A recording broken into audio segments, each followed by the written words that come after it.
ella perrea sola.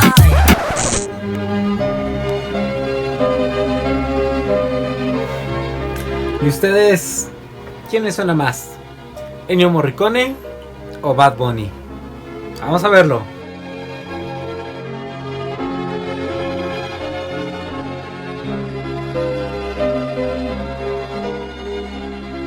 ¿Qué nombre te suena más? ¿Ennio Morricone o Bad Bunny? Bad Bunny. ¿Que me suene más? Pues suena más Bad Bunny. ¿Qué nombre te suena más? ¿Ennio Morricone o Bad Bunny? Ay, Bad Bunny. Desafortunadamente Bad Bunny. Bad Bunny. No, a ninguna de las dos. Bad Bunny. ¿Ennio Morricone o Bad Bunny? Bad Bunny.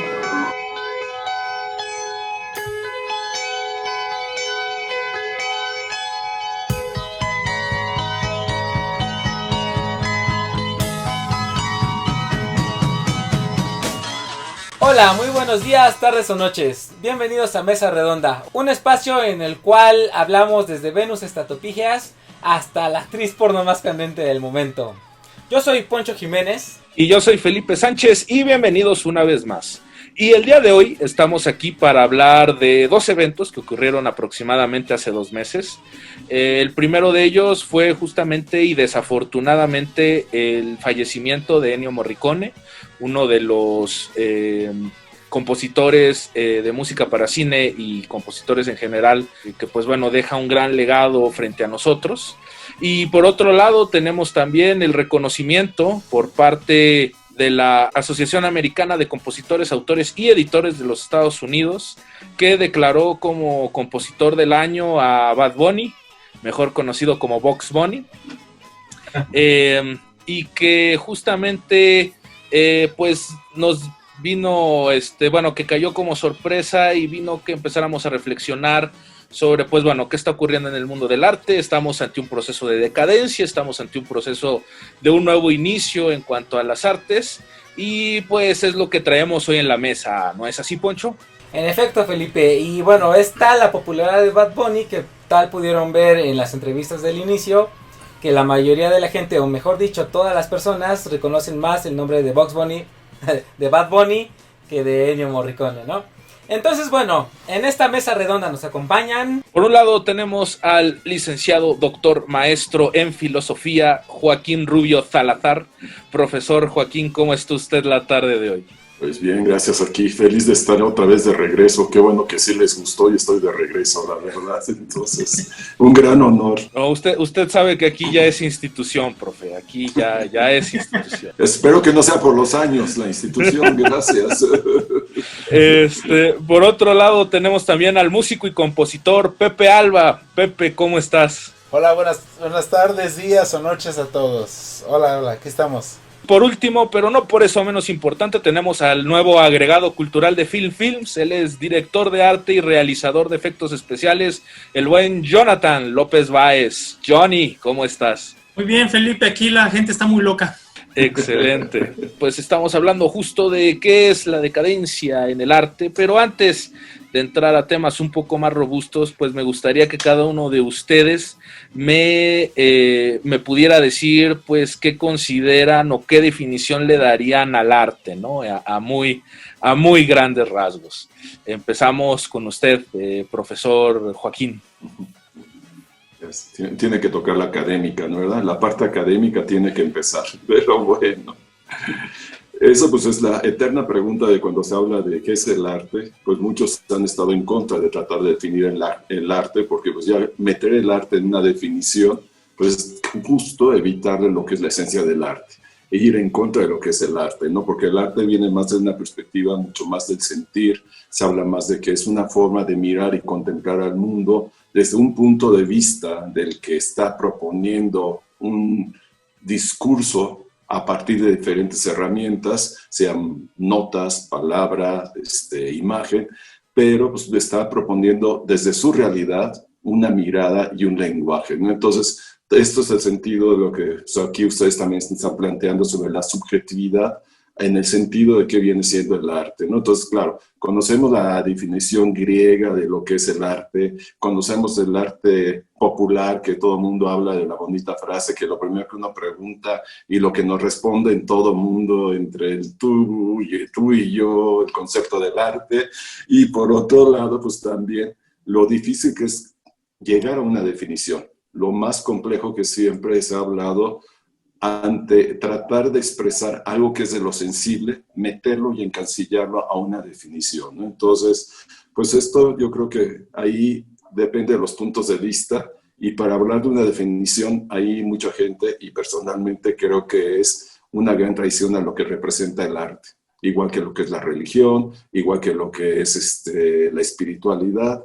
Entonces, creo que aquí viene más de una percepción individual, pero desde el sentir y desde lo que es cómo se mira y cómo se contempla, y hacer una propuesta del que mira y contempla, pero a través de un discurso, no nada más llegar y proponer sin sentido, sino que tiene que haber un discurso estructurado de una forma tanto técnica como de lo que es un sentimiento, ¿no? Una sensación. Como dice el profesor, pues es algo más bien abstracto, ¿no? Realmente, y querer encasillarlo en una definición me parece igual a mí muy pretencioso, dado que lo que estamos expresando es algo abstracto, no podemos como que solidificarlo, valga la expresión.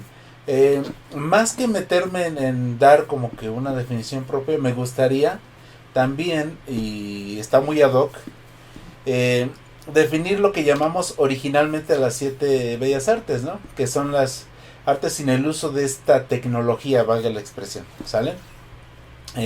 Y podemos dividirlas en las artes plásticas, que son las artes tangibles, todo lo que yo puedo tocar, palpar, ver, observar, ¿sí me explico? Y las artes que llamamos las artes del tiempo, que son las que van transcurriendo. Dentro de ellas entra la literatura, la música, y 2 de las artes mixtas, que pueden ser el teatro y la danza, valga la expresión, ¿sale? Entonces, si dentro de los mismos artistas o los que creamos arte o una obra X, no hay un consenso general, si nos vamos a lo general todavía, sería imposible, ¿no? De alguna manera. Coincido netamente con el profesor en la parte de que si yo manifiesto mediante una obra algo que yo siento, algo que pienso, etcétera, etcétera, y esta obra convence a otra persona, ya estoy creando arte, ¿no? Porque estoy creando algo en donde no lo había. Y entran en función otras cosas, como lo bello, la estética, etcétera. Pero ya cuando a alguien le atrae, le gusta una obra que tú creaste, o viceversa, cuando a mí me atrae una obra que otra persona creó, no importa que a 1000 personas no les interese o no les guste. Si a mí me gusta, en ese caso ya se cumple esa función del arte, ¿no? Que es algo importantísimo, ¿sale? Y sin pretender meternos en una definición, porque nos llevaríamos unas 10 horas, yo creo. Bueno, el arte para mí, bueno, en muy mi particular punto de vista, el arte es el producto de la inteligencia, el talento y la sensibilidad humana, ¿no? Trata de expresar esos sentimientos por medios de una obra. El arte es la creación de ello, ¿no? Para el artista es trascender por medio de una idea y puntualizarla y, pues bueno, llevarla a ese lenguaje que pueda hacernos transmitir y emociones y sentimientos, ¿no? Sí. Bueno, arte significa... no es cierto. No, yo estoy completamente de acuerdo con todos los de aquí presentes.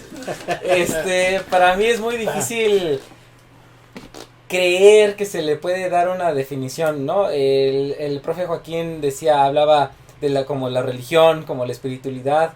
Yo siempre la he puesto a la par del amor. A mí también el amor se me hace algo pues imposible de definir, ¿no? De meter a una definición. Entonces, o sea, ya viéndome igualmente como muy a lo general, diría eso, algo que a ti algo te genera un sentimiento tan grande que te obliga a hacer, sea música, pintura, lo que sea, y otro lo percibe y con sus propias experiencias pues lo traduce a también un sentir y una emoción, ¿no? Entonces, yo me quedaría con eso y bueno, sí me gustaría rescatar también todo lo que se dijo sobre el discurso que debe de tener, ¿no? Sí debe de estar como pensado, o sea, sí tiene que estar bien formado, no puede ser tan al chilazo de se me rompió el corazón y ahí rajada roja en el lienzo. Digo, existe y está, pero sí pienso que es más profundo cuando sí viene como bien racionalizado, ¿no? Toda esa entraña sentimental trabajando pues también con la parte racional. Entonces, eso sería lo que yo diría respecto al arte. Ahora, bueno, la raíz de esta mesa redonda tiene que ver justamente, ¿no? De que fallece un señorón del arte y al poco tiempo a otro ser humano le dan un premio como mejor compositor, y que en lo personal, bueno, no es que sea fan del reggaetón ni nada por el estilo. A lo mejor puedo decir no estoy de acuerdo pero más bien la pregunta que viene aquí a colación es: ¿qué piensan ustedes que el premio significa, no? ¿Qué sería para ustedes el hecho de premiar una disciplina artística? Okay. Pepe. Sí, bueno, pues lo hemos comentado de manera personal. Yo creo que aquí sería entender qué sucede, ¿no? en el entorno. Vámonos a las grandes industrias, los consorcios, como sea que sean y se llamen. Sería más bien entender qué personas están atrás, ¿no? De estas premiaciones, que son los dueños ahí está su empresa, pues esa es su inversión, etcétera, etcétera. Y que lo comentábamos en otra mesa redonda con Ernesto. Con Ernesto, acerca de que hablamos del reggaetón específicamente. A nosotros, en mi caso, como músico, puede o no gustarme, ¿sí me explico? Pero la función, creo, de las mesas redondas sería no exponer lo que nos parece a nosotros como creadores o no, sino más bien hacer una crítica como más bien general, ¿no? En este caso lo que se persigue es que al auditorio, a quien llegan esas mesas redondas, bueno, le expresemos, le manifestemos, le ofertemos una paleta de colores. Claro está que en todas las disciplinas cada quien toma lo que más le atrae o le gusta, ¿sale? Entonces, lo resumo de la siguiente manera: sería solamente entender que hay personas inversionistas de dinero específicamente atrás de todo ello, y bueno, sería desde esa perspectiva entendible el que se le entregue un premio de esa magnitud y que tenga tal alcance mundial esa noticia a una persona. Yo de manera personal, pues no tuve el tiempo, no me dio el tiempo, soy honesto, de investigar acerca de quién era Bugs Bunny. Bad Bunny. ¿Por qué? Porque no lo tengo ni siquiera registrado en el chip ahorita, ¿sale? Pero lo que sí puedo entender y lo comprendo es que a muchas personas en la juventud hoy en día pues sí lo tienen pues bien presente, ¿no? Entonces sería básicamente mi comentario a nivel general, entender qué personas están atrás de esas premiaciones, ¿no? Bueno, pues esto cuando hablamos de los premios, pues tiene que haber una apreciación, y lo que como comentan dice, pues esto, quién está atrás en la apreciación, y pues la subjetividad también del que va a dar el premio, y que por un lado quién es el jurado, y también pues si estás invitado a una institución que da el premio, pues obviamente tiene claro un perfil, como dicen, ¿no? Entonces, ¿cuál es la tendencia del perfil? ¿Qué es lo que quiere la institución? Y todas las instituciones, podemos hablar a nivel científico, a nivel deportivo, a nivel artístico, todas estas instituciones son las que vienen y representan unos intereses. El jurado, pues al final son los nominados que a partir de un criterio ellos van a calificar, pero muchas veces no tienen la libertad de ellos mismos de calificar desde sí mismos. Tienen que calificar desde el momento que está siendo invitado. Y si está siendo invitado, pues te ponen muy claro las líneas y las tendencias, ¿no? Entonces, esto pues lo vemos que pues todo este conflicto cuando vemos para los premios, la subjetividad también y lo relativo que tiene que ver con el arte, con lo que tiene que ver las premiaciones,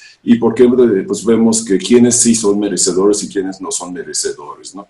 Y pues bueno, es el eterno, yéndonos en el concepto del cine, pues es el eterno conflicto de la academia, ¿no? Que sí no es una película para el Oscar, que sí es una película para el Oscar, pero pues no hay que olvidar que es Academia de las Artes Visuales Americanas, o sea, no estamos invitados el resto del mundo.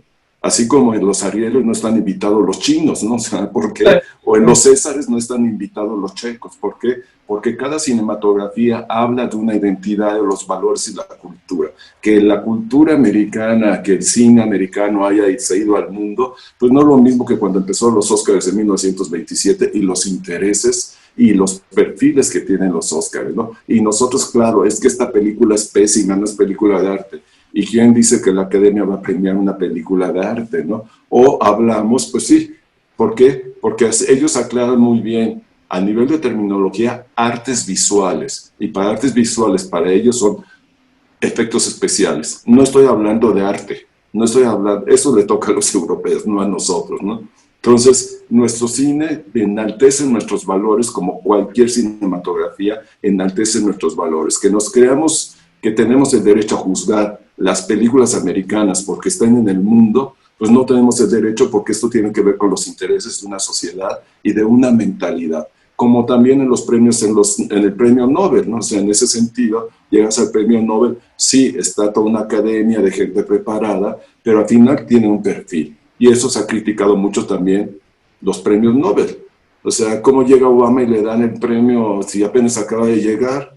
Y no había hecho nada. Ah, no, pero ya llegó, ¿no? Entonces, y cuando no saben a quién dárselo, se lo dan a un vecino, al presidente de Finlandia, ¿no? El premio de la paz. ¿Y quién es el presidente de Finlandia que ha hecho? Pues solamente los finlandeses lo conocen, ¿no? O esta crítica que también, pues que vemos en el premio Nobel de la literatura, cómo reconocen a toda la dramaturgia americana, a Faulkner, a Hemingway, a Sinclair, pero nunca a Tennessee Williams, que es el padre de la narrativa contemporánea, ¿no? Del drama, porque lo premiaban y pobre se le iban los gringos encima. Entonces vemos que muy neutralidad sueca, pero vemos las tendencias que como también los intereses de los que están manejándose atrás, ¿no? Y también lo vemos en esta parte de la apreciación, como en el deporte, como en los Juegos Olímpicos. Digo, ya un marcador, Chile-México 7-0, pues es otra cosa, ¿no? Pues a fuerza es obvio. Pero no es lo mismo que cualquier similitud con casos de la vida real,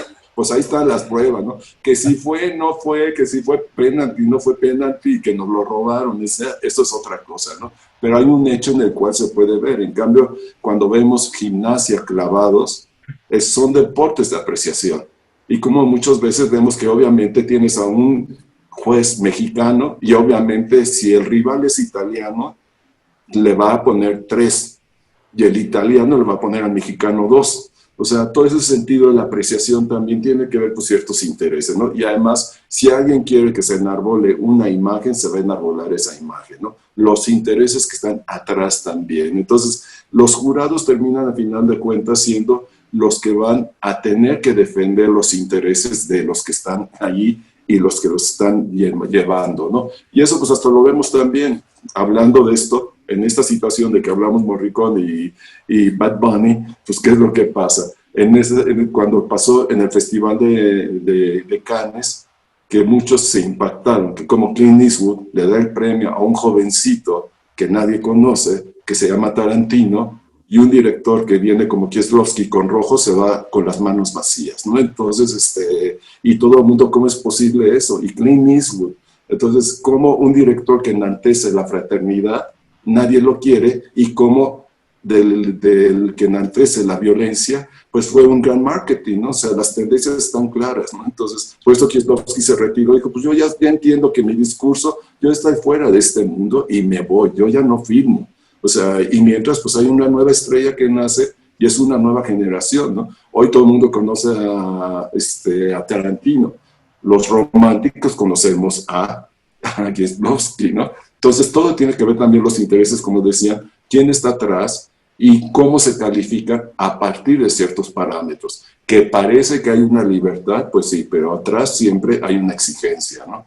Entonces, pues eso es lo que siempre, la subjetividad de los premios, que es lo que sucede, ¿no? Pues no es lo mismo que llegue un equipo que golea a otro equipo y que gana la copa en ese momento, que está un hecho perfecto, claro, a que de repente estamos viendo que aquí depende de un jurado, de un nivel de apreciación, pero qué tanto está realmente siendo el nivel de apreciación y qué tanto tiene los intereses que ese, como en este caso, Kieslowski ya se va, hay que poner a un nuevo director. Entonces, pues ahora vámonos con Tarantino, ¿no? Hay que enaltecer una nueva imagen. Entonces, pues esos son los intereses que tienen en todos los niveles, ¿no? Pues bueno, yo sí quisiera hacer que entre Ennio Morricone, que ganó un Príncipe de Asturias, me gustaría ver que Bad Bunny, o mejor conocido como Benito Antonio Martínez Ocasio, es el verdadero nombre del personaje. Estamos aquí quemando, ¿verdad? Me gustaría ver que ganara un Príncipe de Asturias, ¿no? Que igual puede ser que tenga un buen curador, ¿no? Hay que saber ver a profundidad luego las cosas. Pareciera que si nos vamos a un restaurante y vamos a comer una comida de autor con un chef, pues tú vas a tratar de recordar a lo mejor las emociones o las sensaciones que te provocó el comer ese platillo, ¿no? Pero vas a recordar el platillo porque tuvo seleccionado los ingredientes, le dio un tiempo a su cocción de los elementos para llegar a un gran platillo, ¿no? Y vas a recordar el platillo por las experiencias que viviste en ese restaurante, ¿no? No vas a recordar el que te hayas limpiado con una servilleta, ¿no? Eso pasa, ¿no? O sea, entonces tenemos que saber que una cosa es propiamente arte, o lo que podemos definir como arte, y lo otro es una cuestión masiva de medios, ¿no? Por ejemplo, en el caso de este personaje, ¿no? Yo no siento propiamente que sea música, no soy músico, ¿no? Pero para mí no lo veo así, ¿no? Es una cuestión más bien como de medios y de marketing. Sí, hilando un poco lo que hemos hablado, pues bueno, queda claro que el arte a nivel muy general es subjetivo, depende de la sensibilidad de cada persona, y creo que por lo mismo cuando justamente vemos todos estos premios, ¿no? De distintas disciplinas artísticas que juzgan la música, que juzgan el cine, que juzgan las artes plásticas, etcétera, etcétera, pues vamos, a final de cuentas son seres humanos como cualquier otro, que sienten como cualquier otro y que tienen gustos y formas, como ya lo veíamos, muy distintos. Entonces, sí cuestiono un poco como la objetividad de dichos premios, porque volvemos a lo mismo, o sea, está basado en la subjetividad de un determinado grupo de individuos, ¿no? Y por lo mismo, como a final de cuentas no nos emociona las mismas cosas y no nos llaman las mismas cosas a entender esa emotividad, siento yo que, bueno, a final de cuentas viene la pregunta, ¿no? ¿De dónde te agarras para poder juzgar algo que quizás para ti sea arte o no sea arte, pero quizás para la otra persona sí lo es o no lo es, ¿no? Y que a final de cuentas algo que creo que se ha perdido justamente es el valorar la cuestión de la pluralidad de las opiniones. Para mí, el arte que vale la pena o los proyectos artísticos que valen la pena son aquellos que logran hacer sentir al espectador de una u otra forma, porque si no lo que se está creando es algo total y completamente vacío, al menos desde mi experiencia. Entonces, muchas veces, como el arte es subjetivo y cualquiera puede realizar justo esa opinión o puede realizar justo ese juicio de valor en cuanto a las obras, pues de dónde te agarras, ¿no? Ya lo decía el maestro Joaquín, ya lo decía Pepe también, en donde existen una serie de intereses que no tienen que ver necesariamente con lo estético, ni tienen que ver necesariamente con un desarrollo estructurado, sino que tienen que ver con una serie de políticas y con una serie de requerimientos por los cuales por cumplir esos requisitos, se le entrega un determinado premio, a falta de poder saber y poder conocer el verdadero valor de la obra, ya que está sujeta a la subjetividad del individuo. Entonces, quiero aquí plantear dos casos muy interesantes. Uno fue la nueva lista de requerimientos de la Academia de Artes y Ciencias Cinematográficas de los Estados Unidos, mejor conocidos como los Óscares, en donde ya para poder ser nominados a partir del año 2024, han optado por abrir abrir convocatoria solo para una de dos, o producciones que hablen sobre sobre minorías y sobre diversidad sexual, o en su defecto producciones que tengan cuando menos un 25% de su crew que sean justamente de diversidad sexual o o que pertenezcan a alguna minoría. Ahora, quizás de buenas a primeras parezca que no hay ningún problema con ello, ¿no? Pero si lo analizamos un poquito, Hollywood es un mundo de mucha frialdad, ¿no? Es un mundo en donde generalmente ante una herida de tercer grado te pone una curita, básicamente. Entonces, yo creo que este tipo de medidas son simplemente una cuestión de imagen, una cuestión justamente de símbolos. Planteaba el profesor Joaquín, por ejemplo, lo de Barack Obama, ¿no? Y lo de y que le dan el premio Nobel justo al mes de llegar, básicamente, y que es justamente por el simbolismo que acarrea en función de Martin Luther King, ¿no? O de Malcolm X durante la lucha afroamericana en los Estados Unidos, y que el premio va más acarreado en cuestión de generar un simbolismo y de generar una idea y un código visual y un código simbólico que vaya acorde con ¿cómo se llama esto? Pues con el tipo de sociedad que entre comillas se quiere lograr. Y digo entre comillas porque volvemos a lo mismo, ¿no? O sea, simplemente, no es realmente el reconocimiento, es simplemente el hacer, de hecho, lo menos posible, que es justo el intentar integrar muchas veces de forma forzada la inclusión de otro tipo de géneros o de otro tipo de minorías, en vez, y creo que esto lo hablaba con Poncho, en vez justamente de, apoyar justo a todas aquellas personas y a todo aquel cine independiente que realmente defienden estos ideales, porque puedes ver muy bien quién los defiende de manera impostada, porque va acorde a un discurso que se está manejando, y quién realmente lo manifiesta, ¿no? Veíamos el caso justamente, por ejemplo, creo que no recuerdo si fue la entrega de este año o del año pasado, en donde Natalie Portman iba con su vestido, en donde traía cosido más bien, el nombre de creo que 50 directoras o una cosa así, en reproche de que la academia no las hubiera incluido, y en reproche de que no se les da trabajo a las mujeres, no se le da mayor amplitud al trabajo de las mujeres en Hollywood. Y lo curioso es que, ella no solamente es actriz, es productora también, tiene de hecho una casa productora, y de justamente todo el andamiaje que tiene, en cuanto a directoras mujeres, solamente tiene dos en toda su casa productora.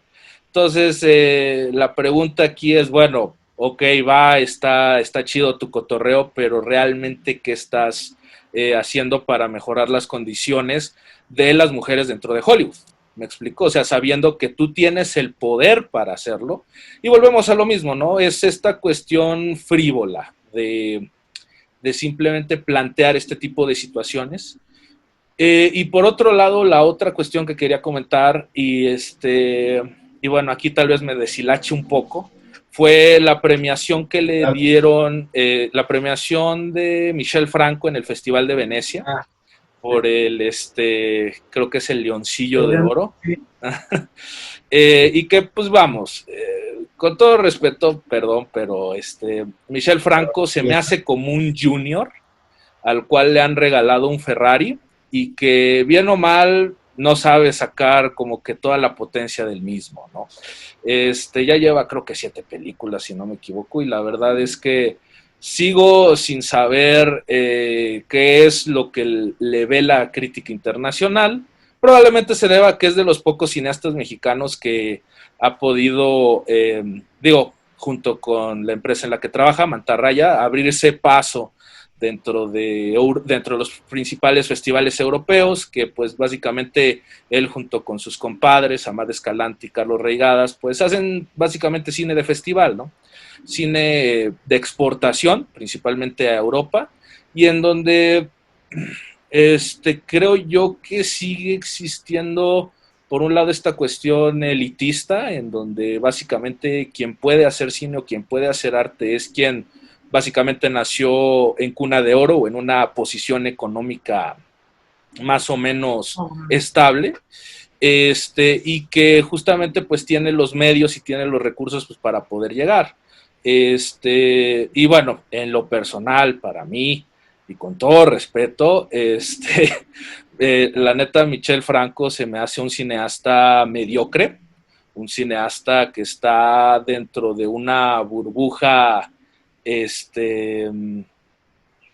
pues elitista hasta cierto punto, y que justamente lo que termina haciendo es ahogando hasta cierto punto tanto el contexto social que intenta relatar como una cierta, pues sí, o sea, como una cierta abstracción, ¿me explico? O sea, la realidad que él vive no es la misma realidad que vivimos cada uno de nosotros, así como tampoco es la realidad que vive alguien que se encuentra en situación de pobreza, como tampoco es igual la situación de gente que es pues más adinerada, ¿no? Digo, a final de cuentas es también entender un poco que la sociedad mexicana y la manera en cómo abordamos el arte es muy fragmentada, depende mucho del lugar en el cual estemos ocupando como sociedad, y que bueno, regresando a la cuestión justo de los premios, pues volvemos a lo mismo, ¿no? O sea, depende de las políticas, depende de que se esté defendiendo cada uno de los años en los que, por ejemplo, el Oscar, que es como el premio más masivo y que todo el mundo conoce, que digo que algo que no podía entender justo de este año es cómo habían conseguido Bong Joon-ho llevarse el Oscar a Mejor Director por Parasite, cuando pues es una película totalmente coreana que poco tiene que ver con la sociedad norteamericana, pero ya cuando te enteras que que la productora de la película y su casa productora en Corea del Sur van a invertir más de $1,000 millones en la producción cinematográfica, y que pues básicamente se va a convertir mágicamente en la jefa de todos los que estaban ahí esa noche, pues puedes entender un poco la razón por la cual se premió la película, ¿no? O sea, a final de cuentas volvemos a lo mismo, es esta transacción entre dinero, negocios, valores culturales, y políticas. Principalmente creo que es eso, políticas. Y pues bueno, justo hablando de todas estas cuestiones, vemos justamente todas estas series de academias, todas estas series de personas, de críticos, que pues aparte de dedicarse a analizar el arte, pues intentan justificar la obra artística. Entonces, la siguiente pregunta aquí sería, ¿qué tanto en la actualidad se necesita de la ayuda de otra persona o de un tercero para poder entender una obra artística? Lo vemos principalmente en el arte plástico, ¿no? Y en el arte abstracto contemporáneo, en donde de repente no sé, tenemos una serie de 3 ramitas pegadas en una pared y puf, ya es arte, vale 25,000 euros y demás, ¿no? Entonces, y que pues está sustentado justo en un discurso hecho por el artista, tanto como por el curador o el museo, y pues que a final de cuentas, pues digo, vuelvo a la pregunta, ¿no? ¿Qué tanto se necesita de un tercero para poder entender el arte contemporáneo? Creo que a lo largo de las circunstancias, hablando entre decadencias o esto que estamos comentando ahorita, también los procesos históricos, cómo estamos hablando de un concepto dentro de lo que es de nuestra realidad, nuestros valores, igual que si estamos viendo que si estamos involucrados en una realidad, lo que se está proponiendo como discurso, cuáles son los esquemas del discurso y todo lo demás. Y pues aquí podríamos empezar, si hablamos de decadencia, el mismo Ennio Morricone y Sergio Leone era una decadencia, el spaghetti western, que hoy en día, digamos, el gran Ennio Morricone, pero en ese momento una decadencia.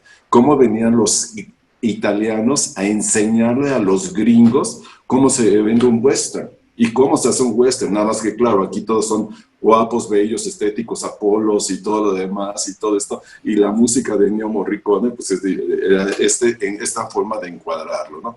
Pero hay que recordar cómo pues también, si no hubiera sido sin Sergio Morricone, Ennio Morricone y con Sergio Leone, el género western ya estaba desapareciendo en Estados Unidos porque la generación en las que estaba sesentera, no me vengas a hablar de western, nosotros andamos en movimientos, en activismo y en todo lo demás. ¿Quién quiere el western? Entonces el western lo resucitan los italianos y en esa decadencia, lo que implicaba el spaghetti western, pues al final se retoma y que pues no podríamos tener un Tarantino si no estaría un spaghetti western. O sea, en sentido de la realidad. O sea, porque si vemos a un Tarantino al lado de un John Ford, pues sería la decadencia total y absoluta para los americanos. Pero también Ennio Morricone tiene una referencia desde a partir de lo que es Max Steiner, que es el compositor de John Ford.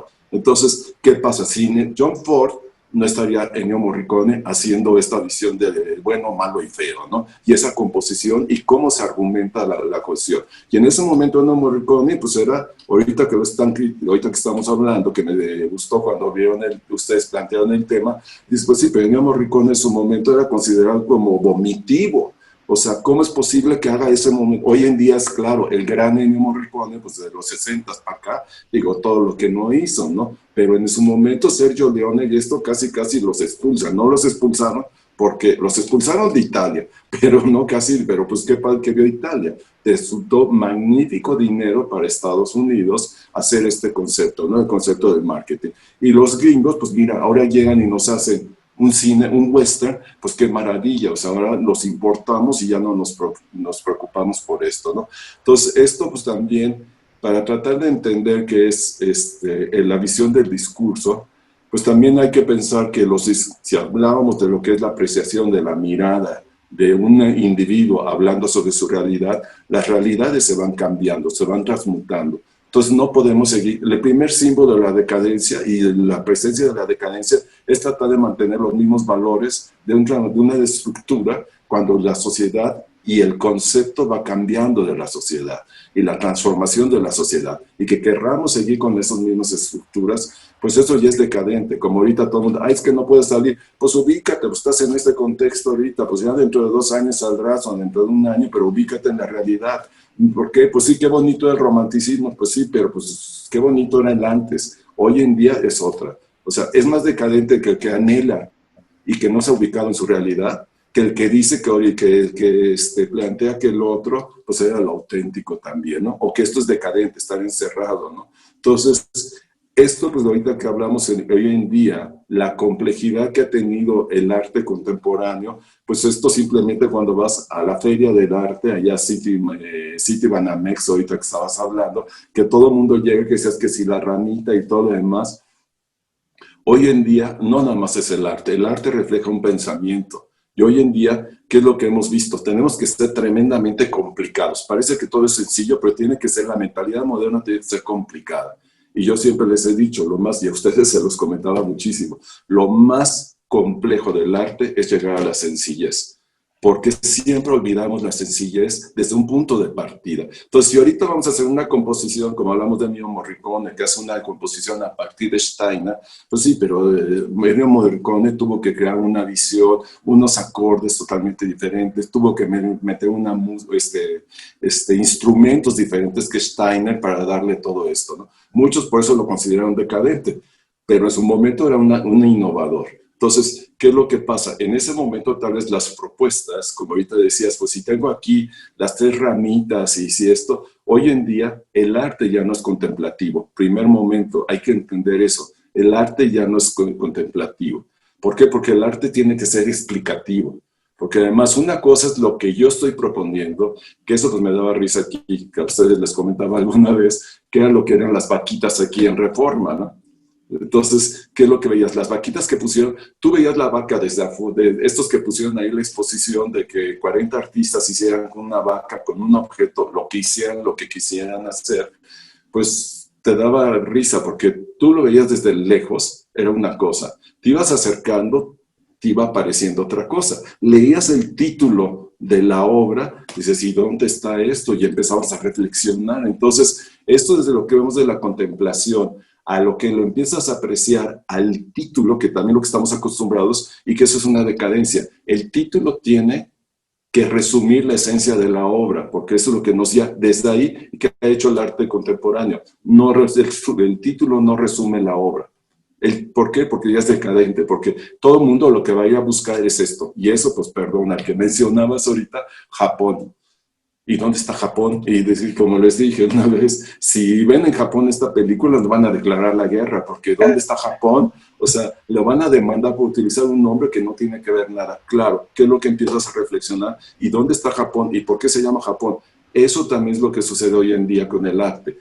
Ya no lo contempla, sino es reflexivo. Y que tiene que ser interactivo también. Entonces, en la contemplación, pues sí, antes llegabas y decías, ¡ay, qué bonito! Y es lo que conflictúa, porque hay gente que llegas y, por ejemplo, ahí en City Banamex, cuando llegas a la feria, ¡ay, no! Esto es horrible, ¿no? Y de repente te dices, es que yo no sé nada de arte, pero dices, ¿y por qué te parece horrible? Y la gente que no tiene idea de arte, te echa una apología de lo que es el arte, y dices, qué bueno que no sabías lo que era arte. Gracias, te felicito. Porque que yo llegue, que venga así a analizar qué es el arte, no, mira, que la estructura y que no sé qué, y que a ver, dime qué dice el curador, y a ver qué piensa el curador, eso pues ya, olvídate, no tiene todo el sentido. Lo verdadero, yo me divierto mucho ahí, escuchando a todo el mundo, esto es vomitivo, esto es asqueroso, esto es una tomada de pelo. Gracias, bienvenido al arte. Eso es el arte. No que me hagas un discurso, porque eso es lo que está proponiendo el artista. En ese momento dices, este artista, mándale y dile que su obra no vale 25,000, vale 30,000 euros. Porque su obra tiene un sentido, porque está provocando. Y eso también, ¿dónde está el sentido de la provocación? ¿Y dónde está el esnovismo? Que es lo que te decías, Michel Franco, pero perdón, no es el único, y perdón si tiro a otros dioses. El propio Godard y el propio Chabrol, o sea, que era lo que ya, pues al final, hijo de banquero suizo y junior francesito, pues qué padre que tú te financias tu dinero, tus películas. Y que pues, a ver, en mis películas yo puedo hacer lo que quiera, entonces ando en la nada existencial, ¿qué hago? No hago esto, sí hago esto, ¿qué se me antoja? A ver, Jean-Paul, ¿qué quieres hacer? Sal corriendo, porque ahorita además nos ahorramos, ahorita tenemos la cámara aquí y ahora le tómale, ¿no? Pero todo eso es espontáneo, ¿no? Y hoy en día es el gran Dios, pero también en su momento hay que recordar que la sociedad francesa vomitaba la nueva ola francesa. ¿Por qué? Justo, niños burguesitos que juegan a ser intelectuales, que pretenden hacer esto, pero pues perdón, no me digas que este es un artista a nivel de Jean Renoir. O sea, perdón, o sea, el otro es un maestro. Que vengas o esta parte que también cuando Godard, hablando de festivales, que detiene el Festival de Cannes porque llega la película de Saura y dice que esta es una película fascista y Saura, bájale mano, ¿no? O sea, qué bonito que eres niño suizo, pero yo para que me hagan una película tengo que hablarle al abuelo, que es el que me da el dinero, que tengo una dictadura y yo no puedo decir esto y me dices que mi película es fascista. Pues qué padre siendo hijo de banquero que te prepares un festival y que lo deshagas, ¿no? O sea, ¿dónde está también el juego desde los valores, ¿no? Esto, hoy en día, pues sí, es Godard, pero hay que ver también lo que pasaba con la nueva ola. O sea, es una visión que no tiene tema, que habla del absurdo, sí que juegan a ser existencialistas, la nada y todo esto, pero pues todos son burguesitos. Al final, ¿no? La verdad, digo, si estamos hablando en ese sentido, es lo mismo.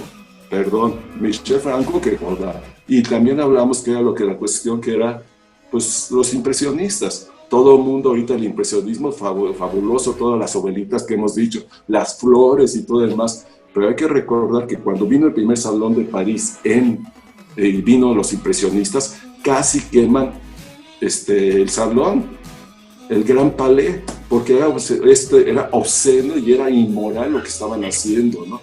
Dices, claro, los franceses, oye, es esto. O lo más absurdo, ¿cómo es posible que una sociedad como la francesa queme varias salas de cine en París por La Última Tentación de Cristo? Dices, perdón, si soy Scorsese, ¿quién quiere un Oscar? A mí me vale, o sea, que mi cine queme 3 salas de cine en París, que la gente queme eso, dices, pues qué maravilla. Pero eso pone en tela de juicio también el nivel de la apreciación de los franceses, ¿no? Claro, muy intelectuales, pero yo te pongo que hay un beso de Jesús con Magdalena y se hincan. Entonces, ¿para qué sirvió toda esta parte de los niños francesitos y todo lo demás? Entonces llega una moralina que termina siendo un discurso y que termina siendo pose, ¿no? Y eso es lo que pasa muchas veces que decías, cuando nos enfrentamos a una obra propia, muchas veces nos conflictúa. Pero hoy en día, ¿qué es lo que pasa? Antes de que te conflictúa el arte contemporáneo, no te preocupes. O sea, hoy cualquier cosa, métete la tacha, inyéctate lo que sea, te conflictúa, mira, aquí está lo que dice el curador, ¿no? Porque además esta parte que hablamos, pues ya ese romanticismo de que el artista es pobre, ya no, fíjate. Aquí yo ya no sufro. Porque, a ver, yo ahorita mi obra se va con una galería, la galería me paga y el curador hace el discurso. Y tú tienes que encargarte de hacer el discurso y vender la obra, ¿no? Entonces, hoy en día, ¿qué es lo que pasa? Antes que conflictúa el espectador, ¿qué es lo que pasa? Ya mejor leo, ay, mira, y dice que es esto y esto y esto. Pero los que no han leído, y cuando andas en el pasillo, que eso es lo más obsceno para mí, ir ahí en la City Banamex y estar escuchando todas las expresiones y todo lo que dice, cómo me divierto, porque digo, no, bueno, si supieran los artistas y ya lo saben, pero dices también, ¿dónde está la autenticidad hoy en día? Que ante una sociedad sabes cómo provocarla y vendes un producto para provocar, o realmente hay un discurso auténtico en donde quieres confrontar, ¿no? Como la esencia del arte, ¿no? Entonces, esto, pues ahorita que dices, en la mayor parte, pues todos son curadores, ya todo tiene que ser interpretado, pero no por ti.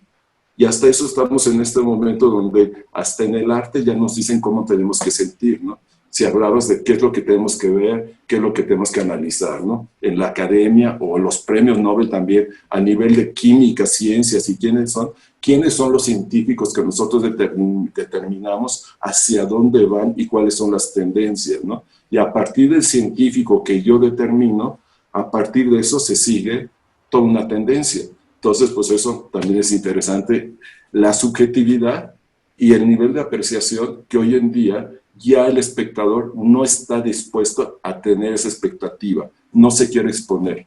Entonces, de ahí habrá artistas como Yorgos Lanthimos, que es auténtico, que es transgresor, pero es un país que viene como Grecia, y Grecia no le teme miedo a la crisis. El mundo anglosajón estoy en crisis, y lo que hemos dicho, el chocho porque estoy en crisis. Los griegos estamos en crisis, pues qué maravilla, ¿no? Entonces, pues eso sí, los discursos hoy en día han cambiado. Ya no es un arte contemplativo, tiene que ser más interpretativo, y eso ha quitado la sencillez del discurso del arte, ¿no? Que es lo que ha hecho que, si es 30 veces más complejo, es arte, porque es la mentalidad del hombre contemporáneo. Pero bueno, perdón. Hablando de Franco y de Godard, por eso defiendo tu punto de vista, pero digo, lo entiendo. Pero si hablamos de decadencia, pues también el otro fue decadente, ¿no? Que hoy sea el gran maestro y fue la gran escuela, pues sí, pero en su momento fue decadente para muchos, ¿no? Como Warhol también, para los europeos, ¿no? Sí, no, y estoy completamente de acuerdo. O sea, a final de cuentas, el arte... Yo soy defensor de que el arte no es original. O sea, siempre hubo, ahora sí que lo único que se hace es una suma un nuevo discurso o de una nueva visión sobre lo ya planteado. Entonces, obviamente, como bien dice el profe, tenemos un Michel Franco, como en algún momento tuvimos un Jean-Luc Godard, y como en algún momento tuvimos un Van Gogh dentro del impresionismo, etcétera, etcétera. Entonces, sí, totalmente de acuerdo. Muchísimas gracias. Yo haré mi comentario desde la perspectiva de músico, compositor, etcétera, etcétera. Hay algo con lo que yo a veces me encuentro de manera constante en mi labor como profesor, o como compositor, o como cuando voy a tocar cualquier tipo de música en algún evento. Y yo como músico tengo que adaptarme, no sé si me explico, al producto que se me pide. Tan es así que puedo irte a tocar, no sé, una pieza de jazz, una cumbia, una música de baile, no sé si me explico. Es dar una explicación hermenéutica de lo que es una obra clásica, por poner algunos de muchos ejemplos que podríamos citar. ¿Con qué me encuentro regularmente?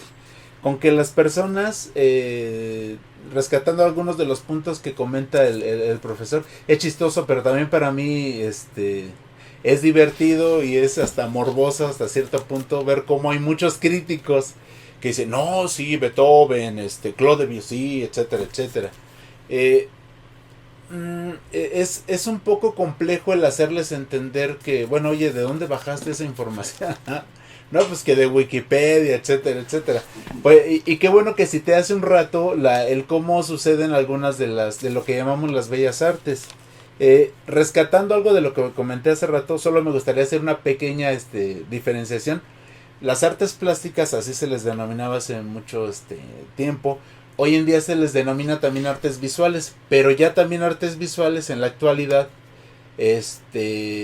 son las artes que hacen utilización de la tecnología. Es cuando ya entra la parte cinematográfica. Aclaro que aquí los expertos son ustedes en el área cinematográfica. Es lo único que voy a comentar, no se preocupen, no pretendo generar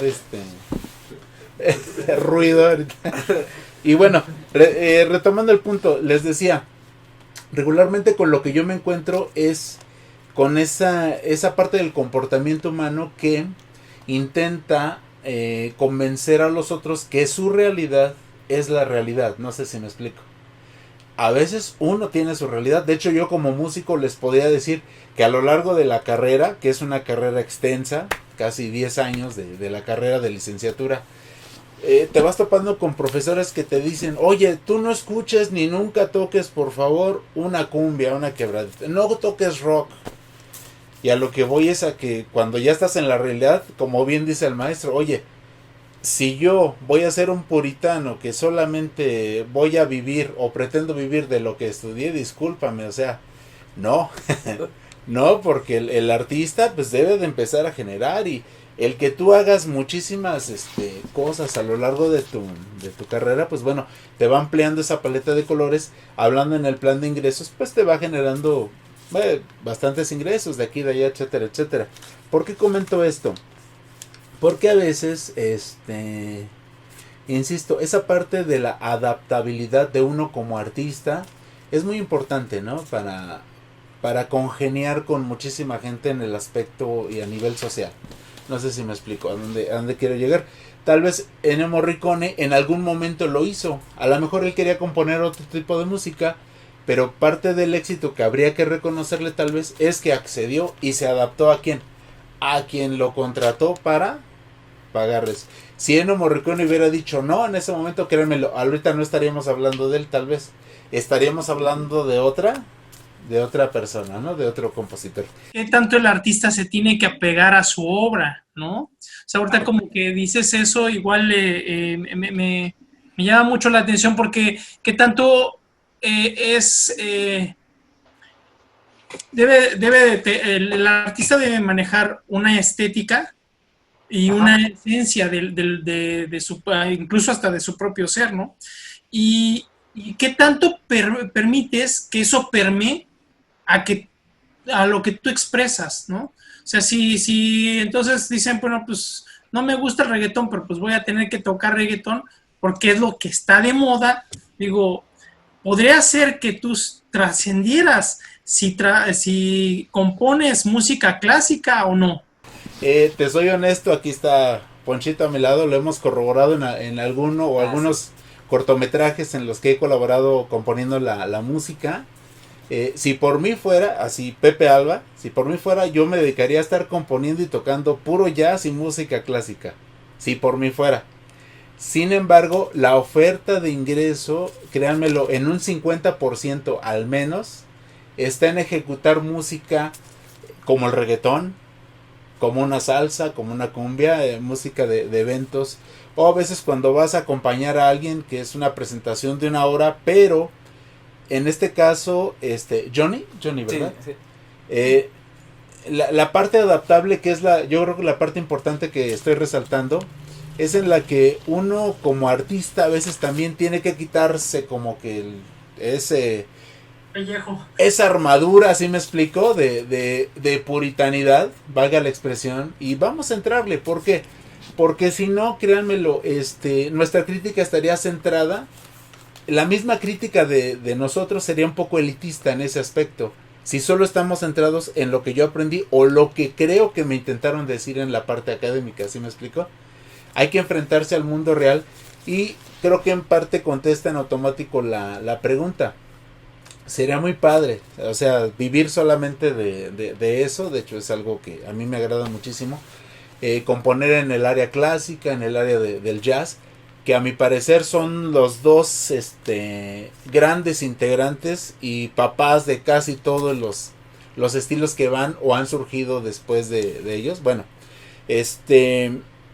pero desafortunadamente o afortunadamente, depende cómo se mire, no es así, ¿no? Porque en muchas de las ocasiones, insisto, uno como músico tiene que adaptarse a lo que quien te está contratando en este caso pues quiere. Hablemos en específico, creo, en algo que nos puede integrar de manera concreta en los cortometrajes, que es en parte con lo que yo he colaborado con Felipe y con Poncho, en el cual yo les pido el guión, me platican a grandes rasgos la historia general, yo empiezo a leer el guión, a veces me grabo el audio recitando el guión, valga la expresión, lo vivo, pienso, así que, o sea, ¿qué música sería la que genera o generaría ese entorno adecuado desde mi perspectiva?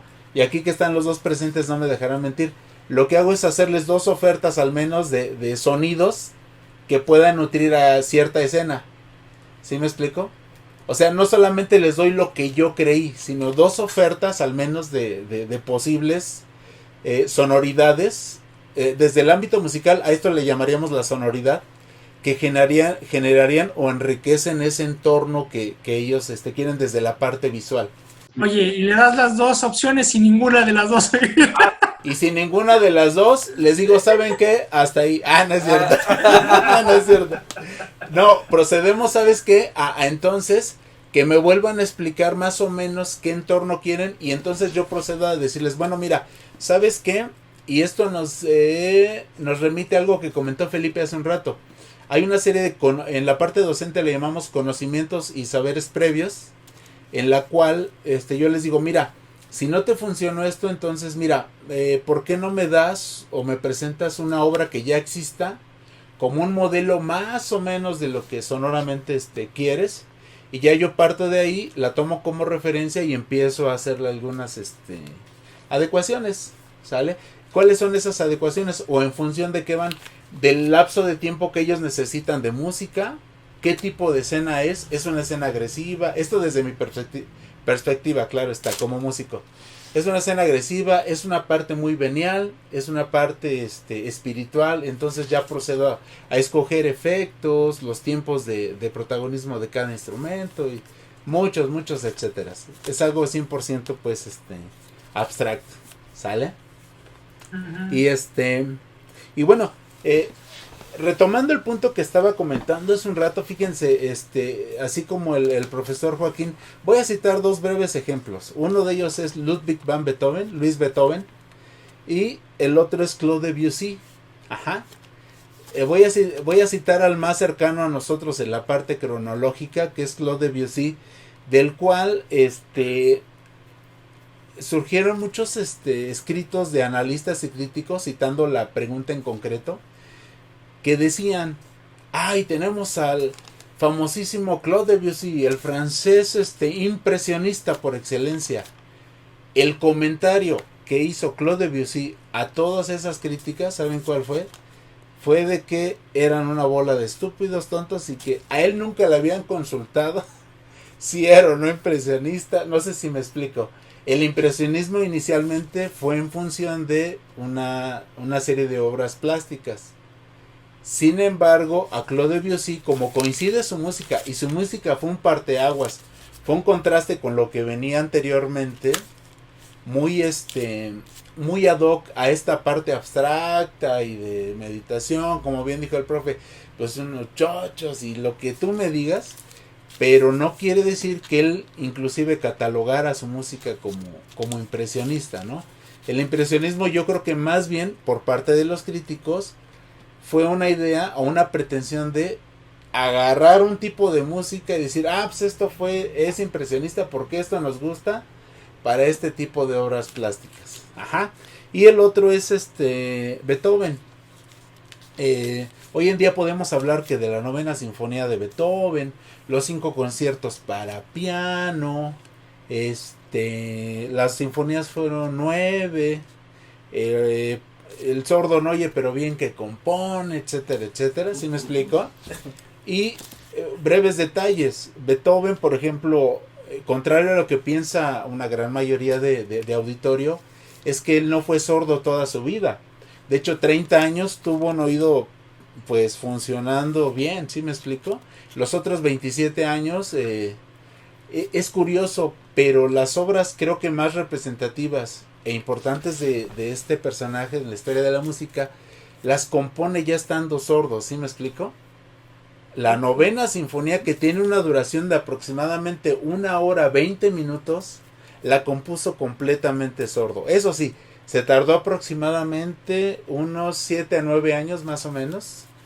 He olvidado un poco el dato ahorita, pero es más o menos oscila entre esa cantidad de tiempo. Ajá, donde Schiller, ¿verdad? Es el creador de esa obra literaria. Eran cuates también de cerveza, aclaro. Bien pedotes. Exacto, ¿sí se puede decir? Sí. Ok. Entonces... ¿Hay otro cuate?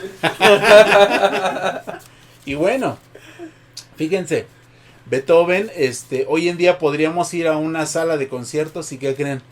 Se llena esa sala de conciertos, ¿sí me explico? Se llena, la gente paga por ir a verlo. Si reviviéramos a Beethoven en este momento, siendo un poco exagerados tal vez con el comentario, pero si Beethoven reviviera en ese momento de esa representación de la novena sinfonía y con teatro lleno, ¿saben qué haría? Se pondría a llorar. ¿Por qué? Porque inclusive en el estreno real, en el año 1824, su traje, por ejemplo, el saco tenía hoyos aquí, etcétera, etcétera. Beethoven no tenía un peso en ese momento, ¿no? Independientemente de que si se lo gastaba o no con la cerveza, etcétera, etcétera. Pero lo que él haría sería seguramente llorar porque diría, híjoles, si esa valorización que me están haciendo hoy en día la hubiéramos hecho o lo hubieran hecho en vida, no le hubiera ido en este caso pues tan mal. En el trago. Exacto. Sí, citó algo interesante también el profe Joaquín hace un rato, o sea, y me parece demasiado verdadero actualmente. Esa fue una situación que vivió Beethoven, la misma que vivió Mozart, la misma que vivieron otros varios compositores. Pero hoy en día no quiere decir el que nosotros tengamos que vivir la misma suerte, no sé si me explico. Pues tienes tu obra, pues adelante, véndela, ¿sí me explico? Cito otra vez el ejemplo poniéndome como conejillo de indias. Si yo me hubiera quedado con esa parte solo que me dijeron los profesores, créanmelo, o sea, ahorita tendría que estarle macheteando a irme a lavar trastes en algún lado, eso para poder sobrevivir, ¿sí me explicó? Porque lo que una parte del profesorado te dice es, sé puritano, solo haz esto, etcétera, etcétera. La vida real es enfréntate a cómo cambian las cosas, adáptate, y así vas a tener que ofertar. ¿Qué vamos a ofertar? Obras artísticas, ¿no? Ya lo dijimos hace un rato. El hecho de que se dé el proceso, así como en la comunicación, de que a otra persona le interese tu obra, etcétera, etcétera, bueno, qué bueno, porque ya lograste el objetivo, o uno de los objetivos del arte, ¿no? Dar una oferta, una expresión a otra persona, que la aprecia en este caso, y se cumple el proceso. Yo siento que los críticos, en este caso, solamente deberían de, si no son especialistas en la obra a la cual van a criticar específicamente, bueno, métanse a echar una leidita, ¿no? ¿Sí me explico? Al autor o el compositor o quien sea, y bueno, adelante, que generen ellos mismos ese entorno. Por último, ya también me extendí un poquito, así como dijo el profesor Joaquín, las obras hoy en día, el auditorio, a las obras ya no las contempla casi, o sea, el proceso hermenéutico es muy poco probable que suceda. ¿Por qué? Porque la sociedad ya estamos corriendo, o sea, ya no hay ese tiempo para la contemplación, verificar ese entorno, ya la gente quiere algo más digerido. Entonces, adaptémonos a esa parte, y bueno, referente a los críticos, bueno, pues que se empapen un poquito más de la información, solo si no son especialistas. Tenemos un público que no tiene el tiempo, sino también las mismas personas que generan el contenido, también ya no hay tiempo. O sea, lo hablaba la otra vez con Felipe, que pues ahorita hágase una película, 3 meses o 4 semanas, pero el guión es lo que tiene que llevar un tiempo, tiene que cocinarse, es tiempo, ¿no? En todo momento, para tener un buen resultado, tenemos que tener ese tiempo. Lo que sí es que nos llevan a un límite de, a ver, consúmelo, ¿no? Ya tú no hagas preguntas, no te cuestiones, simplemente consume y no preguntes, ¿no? Y viene esta parte de deformar esa realidad, ¿no? Y yo siento que hay, a partir del siglo XVIII, una ruptura, ¿no? Que ahorita vemos esta parte de decadencia, ¿no? Ya en varias artes, ¿no? Digo, en el cine, en el teatro, han habido algunas artes que han podido subsistir más que otras, pero pues digamos aquí la poesía y lo que es el teatro son muy, muy mal vistos e incluso despreciados, ¿no? Es triste ver cómo vas a unas salas de teatro y hay 5 o 20 gentes a lo mucho, ¿no? De un afore de 300 personas, ¿no? Entonces, creo que si nosotros producimos basura, consumimos basura, pues vamos a generar más basura, ¿no? Entre comillas, ¿no? Dígase por el término de lo que no se puede ya transformar, ¿no? Y creo que no deberíamos de permitir que otra persona nos haga un lenguaje de lo que creemos que tenemos que ver a través de una pintura, de una película, ¿no? Eso creo que es muy personal, creo que sí debemos cuidar mucho eso. Creo que una parte muy referente a lo que dice Víctor es que yo le comentaba justo qué tanto no permites que eso permee, ¿no? Porque, bueno, él dice que compone, ¿no? Jazz, pero sigue en su vertiente, o sea, él sigue en su proceso de creación y no permite, a pesar de que haga para otras personas, no lo vas a ver como el reggaetonero, ¿no? Eso es muy loable, ¿no? Porque tú tienes que saber, es un filo muy delgado, ¿no? Por donde tú ya puedes partir para ir. Hay gente que de plano la pierdes, hay gente muy talentosa en varias áreas que de plano, y una vez se lo comentaba aquí a Felipe, es curioso ver que las personas que terminan una carrera de repente dicen, bueno, ¿ahora qué?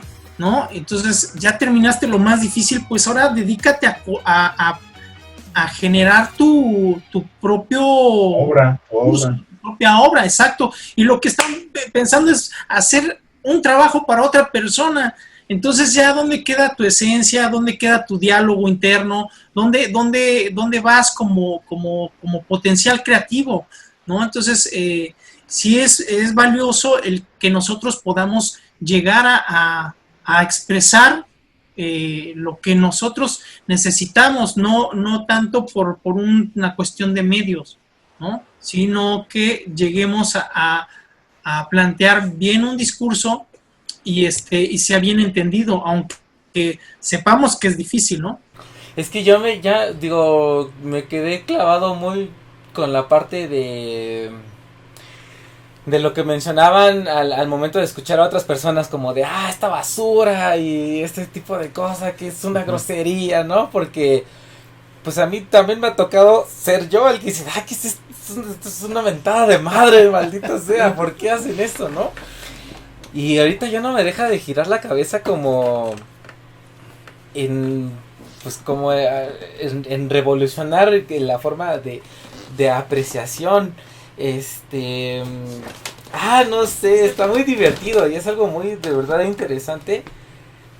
Y siento que lo único que me va a rescatar es la subjetividad. Pero recordemos que también parte de esos procesos no son a la primera digeribles. O sea, hay conceptos visuales, auditivos y sensoriales que no son a la primera no los percibes. O sea, sí es un trabajo. O sea, eso debemos también entender, ¿no? Sí, claro. Que llegamos a una sala y digamos, ya esta es la gran obra, ¿no? Pues no es así. O sea, es un proceso de digerir los códigos, ¿no? Que tiene cada una de las obras, ¿no? Sí, claro, solamente que, otra vez rescatando lo que se está platicando, pues en este momento ya no es tanto de ser contemplativo, ya es más bien de, pues ya ahorita ya vi la manchita, que entiendo es tal cosa porque ya está aquí escrito, entonces ya me paso el que sigue, ¿no? Y si me gusta, pues me la compro. Pero lo que tú dices es muy cierto y bueno, a mí me pasa mucho con las películas. Me encanta verlas 1000 veces porque cada vez le encuentras más cosas. Es igual que un libro. Sí. Lo mismito, o sea, digo, y me pasa aquí con mis discos de música. Por ejemplo, pongo uno de un grupo que me gusta mucho, Junjurtu, y siempre encuentro algo nuevo, ¿no? Eso es el aporte valioso que pueden tener esas grandes obras. Lo que yo entiendo referente a esto es que ahí se cumple el proceso de esto que llamamos el etos. En el caso de Johnny es el etos musical. No sabemos por qué, porque no hay una explicación en concreto. Rescatando un comentario con el que inició el profesor al inicio. O sea, no podemos concretizar algo que es abstracto, ¿sí me explico? Partiendo de toda esta parte de la sensación del arte, ¿no? Pero bueno, el etos tiene una función importante para esta parte de la apreciación.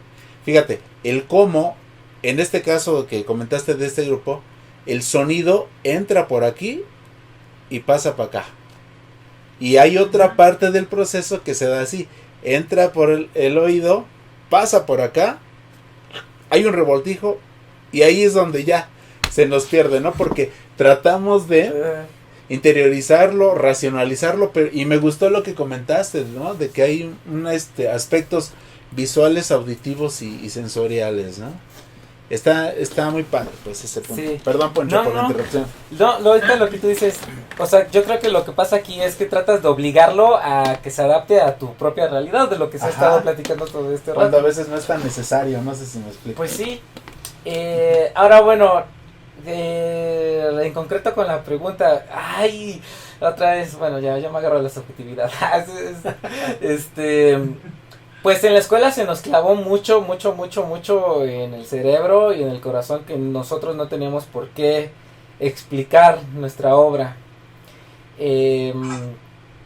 Entonces, sin embargo, bueno, también me ha pasado mucho que en el cine o con familiares, con amigos, conocidos, pues luego una obra cualquiera, sea música, pintura, obra cinematográfica, la rechazan porque la respuesta es no me gusta porque no le entiendo, ¿no? Y ahí de pronto sí piensas, bueno, ¿qué será lo que le puedo explicar de? Porque no le puedo explicar pues mi sentir, ¿no? Porque pues yo soy uno y esa persona es otra. A lo mejor explicar como la superficie de, o darle referencias de, como lo que ahorita platicaba Pepe, de leer un poquito, ¿no? El entorno, sí. Por ejemplo, en las clases de música a mí me gustaba mucho cuando me platicaba de Beethoven y de Mozart, porque pues en efecto yo en mi cabecita tenía la idea de el poderosísimo Beethoven, el poderosísimo Mozart, y te das cuenta que eran los super pedos, ¿no? O sea, pedoricísimos más bien. Okay. Y pues como con eso, y en efecto, hoy en día, pues todo el arte contemporáneo es así, te lo explican rápido, y bueno, ahorita lo entiendo un poquito más, por referente justamente a este rush que traemos todos, de tener que estarnos moviendo de un lado a otro rápido, ¿no? Y lo consumo y ya, y tú me lo interpretas. Ya y lo que viene, lo que sigue, ¿no? Ajá.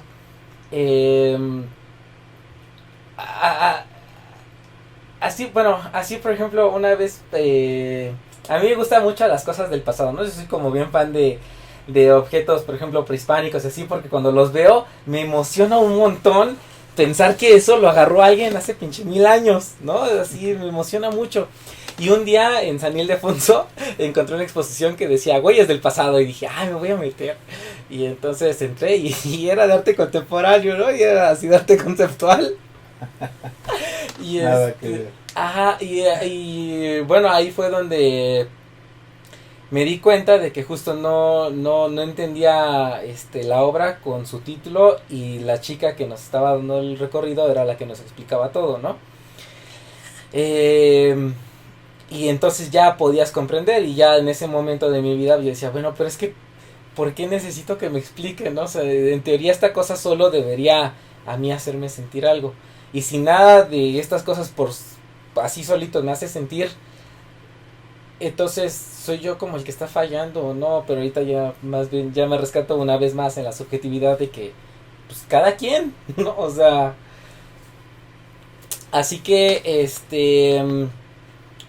órale, pues bueno, como con todo este revoltijo de emociones, racionamiento y demás, pasamos a la siguiente pregunta, que tiene que ver con qué podemos esperar, qué esperan ustedes en el desarrollo artístico a corto, mediano y largo plazo. Aquí hay algo también interesante, ¿no? A colación, que es el hecho de que en la historia nos ha enseñado que casi siempre cuando estamos viendo un tipo de decadencia, aunque ahorita ya no sé qué, o sea, todos los días es decadencia y todos los días es bomba, ¿no? O sea, está muy extraño eso. Pero se ha dado la situación de que normalmente en momentos, voy a poner la palabra crisis, nos aferramos de los griegos, y los griegos son los que nos vienen a renovar, como de a rescatar, y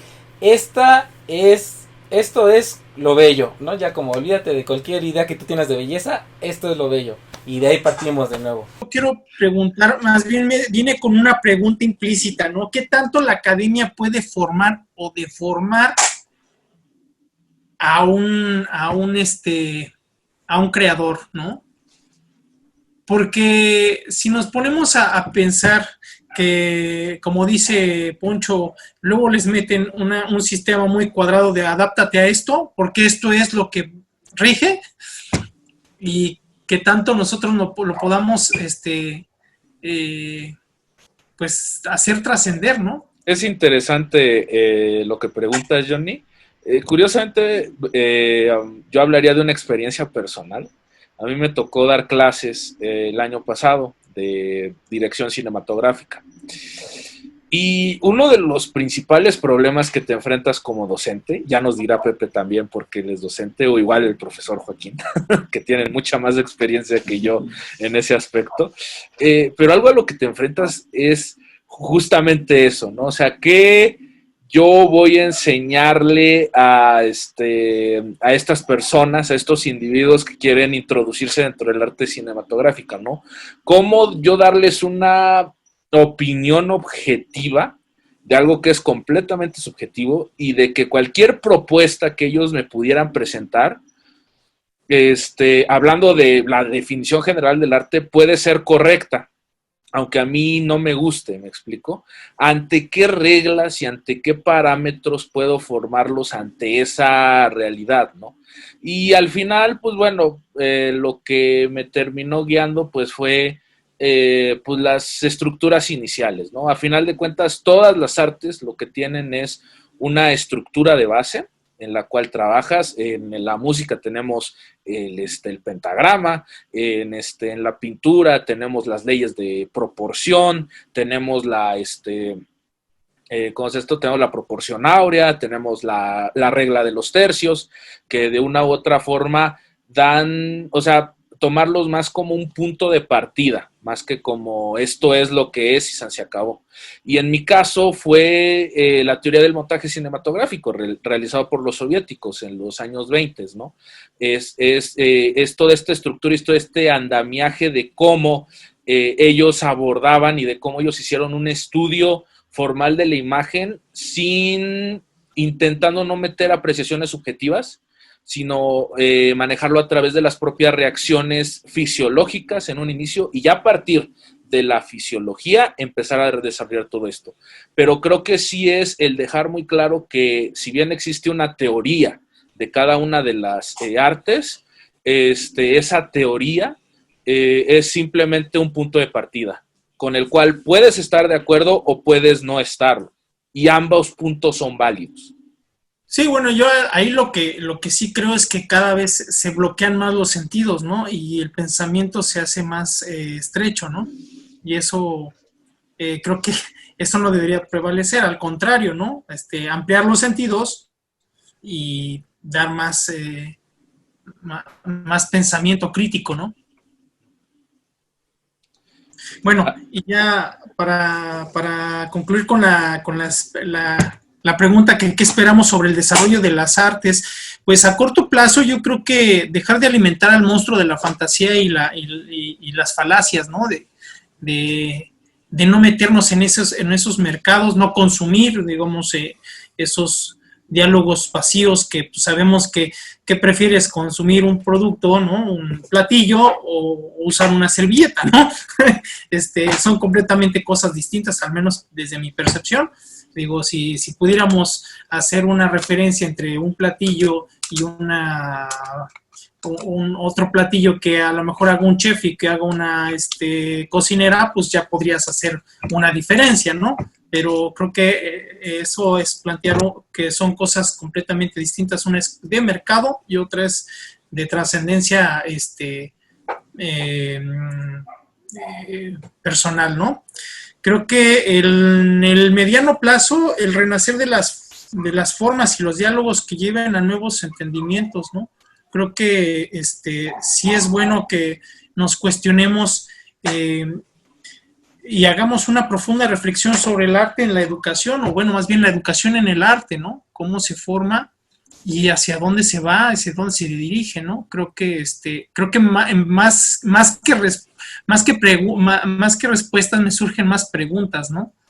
En ese aspecto, ¿no? Y creo que a largo plazo, pues me gustaría ver un renacimiento, ¿no? Que no sé, digo, pues igual a final de cuentas, si nos damos cuenta, los griegos nunca se han ido, ¿no? La cultura helénica siempre ha estado presente hasta en caricaturas, ¿no? En los 90 lo teníamos con los Caballeros del Zodiaco, ¿no? Y o sea, a mí me llama mucho la atención cómo está esta cuestión resurgiendo la cultura china, ¿no? Que ya lo tenemos en todo, no lo vemos, pero ya está implícito. Y recordemos que los romanos, pues cuando pelearon con los griegos, pues ganaron, ¿no? La guerra bélica se ganó, pero la guerra cultural prevaleció y, bueno, realmente los últimos ganadores fueron los griegos, ¿no? Entonces, yo creo que habrá que ver qué procede ahora con estos mecanismos que está implementando China, ¿no? Porque ya es un poderío en que los ves en todo.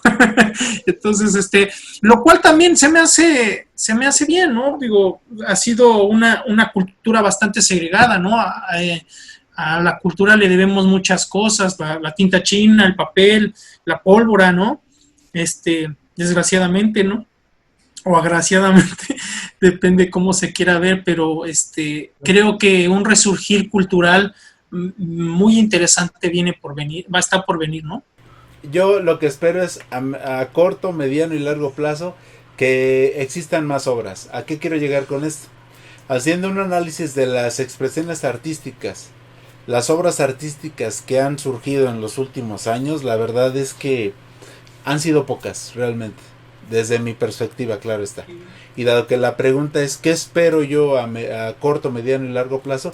Que existan obras, porque habiendo bastantes obras, tenemos la oportunidad de hacer comparaciones, alguna crítica, etcétera, etcétera. Pero créanme, lo ha habido muy pocas obras, ¿sale?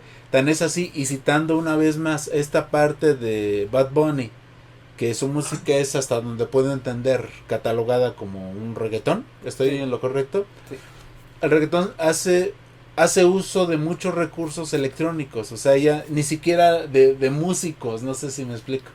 Hay mucha música que se crea desde un sintetizador, una sola persona la puede realizar, ¿sí me explico? La parte musical, valga la expresión. Entonces, y más bien me gustaría andar un poquito en la parte que comentó Ponchito de los griegos, en el cual, pues bueno, citando un poco de lo que acontecía, insisto, esto desde la perspectiva musical, en la Grecia clásica, podríamos citar de hecho a Pitágoras como un generador de un sistema, no un sistema musical, sin embargo, sí, un sistema de distribución de sonidos. ¿A qué quiero llegar con esto?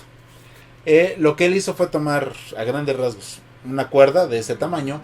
Esa cuerda bien estirada con unas piedras. En aquel entonces regularmente se sabe que las cuerdas se hacían no de partes de hilo, sino de tripas de animales. Ajá.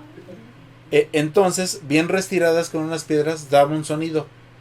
Cuando él decide cortar a la mitad justamente esa cuerda, bien estirado otra vez, daba lo que era una octava. ¿A qué quiero llegar con el concepto de octava? Do, re, mi, fa, sol, la y si. Y la repetición de ese do, que es la misma nota, pero una grave y otra aguda, ajá, esa es la distancia de una octava. Entonces se percató de eso. Si nos damos cuenta hoy en día, las guitarras eléctricas, acústicas, de concierto, los bajos, todos los instrumentos de cuerda siguen respetando ese principio. Lo voy a ejemplificar con este violín. La distancia, fíjense, de la cuerda sería de aquí a aquí. Para eso es este puente y este puente. Eso es como sonaba la cuerda. Y la mitad de esa cuerda sería aquí más o menos. Ajá. Si tomáramos una guitarra acústica, es donde la guitarra tiene esa parte, donde termina. Y si alguien toca o sabe de alguien que toque guitarra, pregúntele, oye, ¿dónde está el traste 2? Se le va a indicar que es justamente donde la guitarra termina. Y ahí justamente es gracias Panchita, es el corte simulado mediante la presión de nuestro dedo, como si cortáramos momentáneamente la cuerda, ¿no?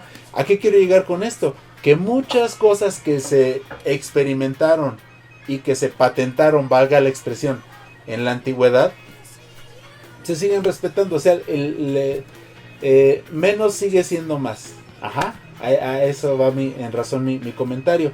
Y tomando como ejemplo a Pitágoras, ¿no? Que hizo eso y logró. Tomando un poco como ejemplo a los chinos, también les debemos por ahí del año 2000, entre 2500 y 2700 antes de Cristo, un sistema musical basado en la escala pentáfona.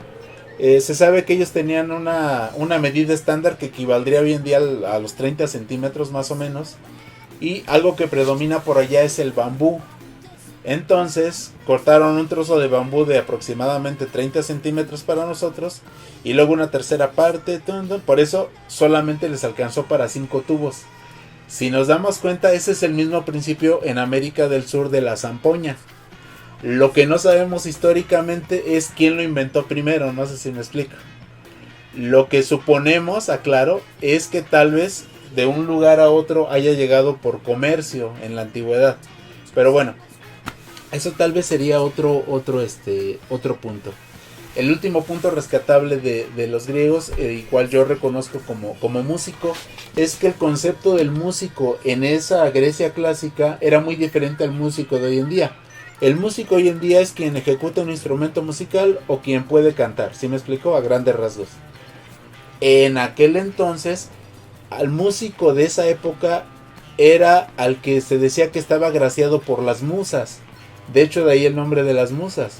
Un músico era quien era agraciado por la musa, de la música, que era Euterpe, la música correspondiente a la danza, etcétera, etcétera. Y cito por último a la Camerata Fiorentina. En el último Renacimiento, justito antes del 1600, para establecer una cronología, había reuniones de artistas, había mesas redondas, pero sin Zoom, sin tecnología. Se reunían en un solo lugar, y cito a dos personajes creo que importantes. Claudio Monteverdi, creador de las primeras óperas que existieron en el mundo, y Jacopo Peri, y permítanme uno más, Vincenzo Galilei, o Vicente Galilei, como quieran llamarle. Vicente Galilei fue padre de Galileo Galilei, para que nos demos una idea. Todos ellos se reunían en razón y en función de establecer qué era el arte. Fíjense, es algo similar a lo que nos convoca hoy en día. Esas investigaciones del Renacimiento los llevaron hasta Roma, como bien dijo Johnny. Y Roma conquistó a Grecia en la parte del imperio, por así decirlo. Pero es bien cierto lo que citaste, Johnny, absorbió parte de su sistema artístico, valga la expresión. Algo que nos queda es que se descubrió que esas escenificaciones musicales, dancísticas, que todas eran integrales en ese entonces, se realizaban en los odeones. Y para terminar, el concepto de ópera es algo que se da porque sí se identificó qué era lo que hacían. Sí se identificó que ese recinto, que hoy en día sería un teatro, eran los odeones. Y sí se estableció que quien realizaba esas escenificaciones era un músico, porque no solo cantaba o tocaba, sino también danzaba, escenificaba y otras cosas. Lo que no sabían o no se descubrió fue qué concepto era el que, o cómo se llamaban a esas obras. Por eso decidieron ponerle ópera. Ópera significa simplemente obra, ¿sí me explico? Entonces, y la ópera es cronológicamente con la que comienza este periodo barroco en música, así como lo conocemos, a partir del 1600. Entonces, los griegos nos conectan directamente con el inicio del periodo barroco.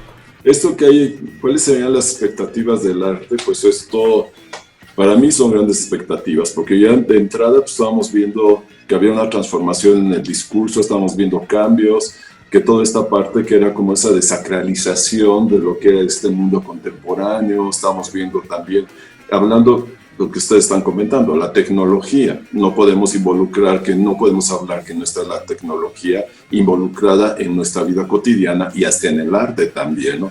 Visual, auditivo, etcétera, etcétera, ¿no? Pero para mí ahorita sí es un momento muy importante, porque ahorita que estamos antes del COVID, después del COVID, ahorita que estamos durante COVID, para mí sí hay una gran expectativa. ¿Por qué? Porque de repente vimos en este proceso durante el COVID, alguna parte del mundo ya salió, otros seguimos encerrados, otros no han salido, otros ni se han enterado, ni nada, ¿no? Entonces, esto es importante porque en este proceso a mí sí, ahorita en este tiempo, ¿qué es lo que ha pasado? Hemos visto que ha salido lo que estamos comentando. Aunque me tengas encerrado y todo lo demás, el que es artista va a seguir siendo artista. Ha buscado 35,000 formas hacer esto. Los conciertos, como hemos visto, que se han orquestado, cómo han hecho todo esto en conjunto, utilizando esta parte cibernética, como ahorita, ¿no? Esta ventaja, cómo han orquestado todo esto. Y pues eso son innovaciones que por un lado dices, claro, yo mismo siendo mesozoico o poniéndome a una clase en Zoom, pero pues en línea, pero pues ahora dices, pues si no estoy en Zoom, pues ya no estoy, ¿no? O sea, cómo ha modificado el pensamiento. Pero pues, también nos enseñó mucho cómo el artista pues demostró la posibilidad que el que es artista va a hacerlo y que pues hemos visto los cortos que se han mandado en casa de 1 minuto, en encierros, contingencia, y cómo se ha hecho hasta festival de películas de contingencia, ¿no? Y cómo se ha motivado todo esto. Guiones, música, todo. Entonces, y una de las cosas que yo también me sorprendía era que en la era COVID, antes del COVID, pues cuando uno hablaba del arte, pues todo el mundo, ay no, qué flojera, porque todo lo que veíamos era un mundo hacia un contexto económico, tecnológico y de desarrollo humano. Casualmente viene todo esto, se colapsa eso, y es cuando todo el mundo, oye, no me mandas un link de películas, oye, no me recomiendas esto, y todo el mundo hablando y mandándote, oye, ya no tengo tiempo, me mandaron de la ópera, de no sé qué, de teatro, todo eso, ya no tengo funciones, ya no tengo horario libre, ¿no? O sea, cómo de repente esta parte del humanismo vino a conflictuar, vino a solucionar este conflicto, ¿no? Y vino a solucionar este conflicto, que ahorita como estábamos encerrados, ¿qué es lo que pasó? No tienes tal vez todo el mundo como chavos de cine y todo esto, tal vez no tienes la opción de ir a una escuela, tener los instrumentos para poder filmar o tener toda una orquestación. Pues todo el mundo empezó a utilizar lo que podía, pero esto empezó a jugar un papel muy importante, ¿no? Entonces, cómo ser un recurso, no nada más era más que nada, pues cómo ser un recurso, y vimos que se hicieron hasta obras de teatro, que de 5 a 10 minutos que se empezaban a hacer para que no se muriera el teatro, ¿no? Toda esta dimensión, y pues al contexto, lo que yo me hablaba de esta perspectiva sobre qué se espera, que pues ahorita que si hay una crisis, hablando de la Madre Grecia, la crisis y todo lo demás, pero claro, Madre Grecia es Occidente, pero pues hay una cultura que está antes, ¿no? Y que eso Occidente nunca lo va a aceptar porque sería la decadencia. O sea, sería una decadencia que Grecia aceptara y reconociera a una cultura ancestral como es China, digo, tal vez por la geografía o por lo que fuera, pero sí Grecia no reconoce y legitimiza a las otras culturas, las pone como civilizaciones antiguas, y ya con lo antiguo se solucionó. Pero también esa manera en cómo estamos hablando de los discursos entre, sí, Grecia, pero pues Grecia veía a Roma como una decadencia. Y Roma veía a Grecia como una decadencia también, ¿no? Por las propuestas, ¿no? O sea, lo moderno es hablar latín, no griego. ¿Y qué hace Grecia? Yo nunca voy a hablar latín porque es decadente. O sea, esos son nuevos ricos, pretenciosos, bárbaros. O sea, yo no voy a verlo, ¿no? Entonces, esta manera también de ver esta perspectiva sobre las crisis, que ahorita que era lo que comentaban, pues sí, va a haber crisis, para mí sí hay una gran expectativa. ¿Qué va a pasar sobre estas crisis? Porque vimos también ahorita que la idealización de esas sociedades perfectas, y lo que decía Jonathan, todo viene de una crisis después de una decadencia del siglo XVIII. Se llama 1789, la Revolución Francesa. Venimos de un pensamiento ahora contemporáneo que es un pensamiento burgués. Digo, no hablo de una forma despectiva, pero es la sociedad en la que estamos, en el sistema democrático, en la república, y por eso ahorita que estabas comentando esto, pues sí, hasta la decadencia que se ha manejado, pero porque ahorita pues, vimos que en este sistema lo que nos sorprendió, no nada más en América Latina, en las potencias europeas, que nos sorprendió, que todos los que estaban confinados de repente que dio una respuesta: maltrato a la mujer, violaciones a menores, feminicidios. Dices, bueno, eso América Latina, y sí, pobrecito, porque ya sabemos que América Latina, pero en Europa pasó esto, ¿no? Los chicos teniendo que salir y aventarse del closet porque ya no aguantaban 3 meses encerrados, y las familias con todo esto perseguidos por las familias. Es Europa, y de repente nos sorprendió la violencia que se contenía. En ese sentido, entonces, ¿dónde está el ideal de la sociedad perfecta? ¿Dónde está el esquema de todo este mundo, no? O sea, estar encerrado nos enseñó la falacia de este sueño francés, de ese sentido de una sociedad liberal y abierta, y es una falacia totalmente, ¿no? Entonces, y luego se abren las puertas y ¿qué vemos? Salen protestando en contra del racismo. Dices, qué decadencia, qué hueva, ¿no? Que eso ya pasó hace 20 años. O sea, eso era 1968, el premio, la llegada de Obama al poder es el reflejo de la decadencia de un sistema que no permitió 40 años antes que llegara un presidente negro, no afroamericano, negro. O sea, es eso, ¿no? O sea, que no pudo y que no llegara, ¿no? Y que de repente ahorita que estás viendo todos estos sistemas que salen violentos, en Estados Unidos contra el racismo. Dices, qué novedad, no, que ya esto era del siglo pasado, ya de los 60s, y ahorita es esto. Salen violentos en Israel a protestar contra un presidente. Salen violentos en Inglaterra por una crisis económica. Salen violentos en Francia contra una crisis social.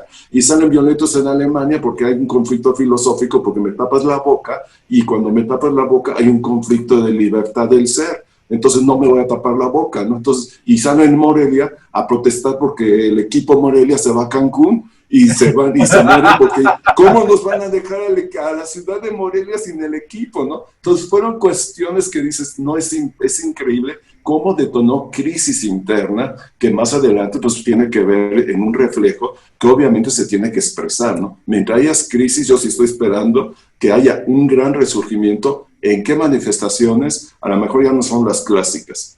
Va a ser una mezcla entre lo clásico y la tecnología, que eso es lo que yo creo que va a venir, ¿no? Como bien dice el maestro Joaquín ahorita, y es en donde quiero abordar, la cuestión tecnológica y la cuestión de la digitalización de muchas de las cuestiones que realizamos y de muchas de las actividades que hacemos dentro de la cultura y dentro de lo que somos como seres humanos, pues van cambiando, ¿no? Y se van transformando, y yo la verdad creo que poco a poco irán desapareciendo. En lo personal, o si bien no desapareciendo, quedando un poco en el olvido las artes materiales, ¿no? O sea, todo lo que tenga que ver con la pintura, la escultura, todo con lo tangible, creo que poco a poco va a ir desapareciendo. Y justamente vemos también el surgimiento de por ejemplo, artes audiovisuales menores, ¿no? Como pueden ser la cuestión de la animación, por ejemplo, en donde justamente ya no solamente es ver una imagen, sino que ya hay una animación, ya hay movimiento en cuanto a la imagen y ya hay una propuesta estética en cuanto a eso. Los videojuegos, justamente, veíamos justo que ya no es una cuestión contemplativa, ya es una cuestión de accionar y en donde ya no estamos hablando de espectadores, sino de jugadores y de cómo justamente interviene dentro de la obra. Y vemos las plataformas de streaming que están surgiendo, Netflix, Amazon Prime, etcétera, el mismo YouTube justamente generando nuevo contenido audiovisual y que creo que poco a poco irá reemplazando, al menos en lo que respecta al cine, como arte popular. Porque si algo hemos visto a lo largo de la historia es cómo todas estas cuestiones artísticas se van aburguesando poco a poco y terminan convirtiéndose en parte de la élite y cómo a partir de eso va cambiando y se va transformando, y yo creo que de una u otra forma pronto veremos al cine como un entretenimiento o como una cuestión mucho más elitista.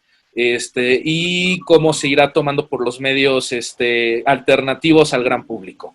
Y ya nomás de último, rápidamente, ya nomás de último, los griegos. Sí, efectivamente han estado alrededor de nosotros durante mucho tiempo y pues siguen siendo tomados incluso en estos nuevos medios de entretenimiento. Pongo el caso de unos youtubers, Pascu y Rodri, que hacen videos sobre distintas leyendas y mitos de distintas culturas, específicamente de la griega han hecho bastante, y en donde justamente nos llegan las raíces de todo esto. Se los recomendamos mucho, Destripando la Historia, igual y lo ponemos aquí abajo en la descripción. Y pues nada, pues ahora sí que ya lo único que me queda es agradecer la participación de todos ustedes. Muchas gracias por estar aquí, y si nos pueden pasar sus redes sociales, dónde los podemos encontrar, qué es lo que se encuentran haciendo, por favor, profesor Joaquín, adelante.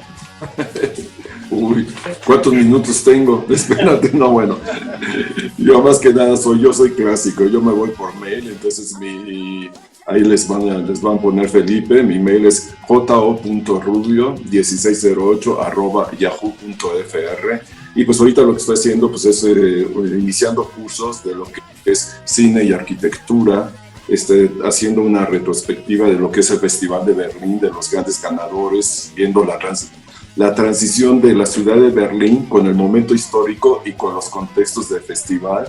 Y por otro lado, pues también ahorita haciendo una cosa con el Decálogo de Kieslowski, hablando sobre la crisis que estamos viviendo. A mí me hizo mucho reflexionar esa visión que planteaba Kieslowski sobre la visión del Decálogo en el hombre contemporáneo. Y por eso pues, abrí ese curso otra vez. Entonces, pues bueno, y ahí con ustedes les mandaré los links y todos, por favor. Gracias. Gracias. Pepe, ¿a ti dónde te podemos encontrar? Pues mira, yo soy un muy poco cibernético. El Facebook es Pepe Alba y dentro de Pepe Alba está la página que se llama Por Amor al Arte. Habrá muy pocas cosas publicadas, pero esperemos que pronto sean más. El correo es halvagpp@yahoo.com.mx. Y bueno, en la manera de síntesis creo que palabras clave podrían ser la adaptabilidad, con y sin COVID, porque a lo mejor al rato va a haber otra crisis, llámese como se llame, y créanmelo, los que somos creadores, pues bueno, seguiremos activos. Muchas gracias, Pepe. Johnny, ¿a ti dónde te encontramos, mano? Pues también en Facebook como Jonathan López Báez, con también mi email que es johnnymex@hotmail.com. Poncho, a nosotros, ¿dónde nos encuentran? Super, sí, principalmente en YouTube, aquí FilmFilms. Tenemos Instagram, FilmFilms_PF, igual, FP. En Twitter, FilmFilms_PF, y en Facebook, @FilmFilms_M mayúscula. Eso sería todo, entonces nos despedimos, les agradecemos mucho la participación a todos ustedes. Yo me la pasé súper bomba, fue una cosa increíble, marca Diablo. Y pues no se pierdan las próximas mesas redondas, ¿no? A las personas que nos ven, que vayan al teatro, que lean poesía, que dibujen, toquen un instrumento y que apoyen al arte. Sí, y no olviden darle like, compartir, reventar todos los botones, todo el ritual que tiene que ver para que este canal suba. Y hagamos la mesa redonda número 2 de y la 10 y todas.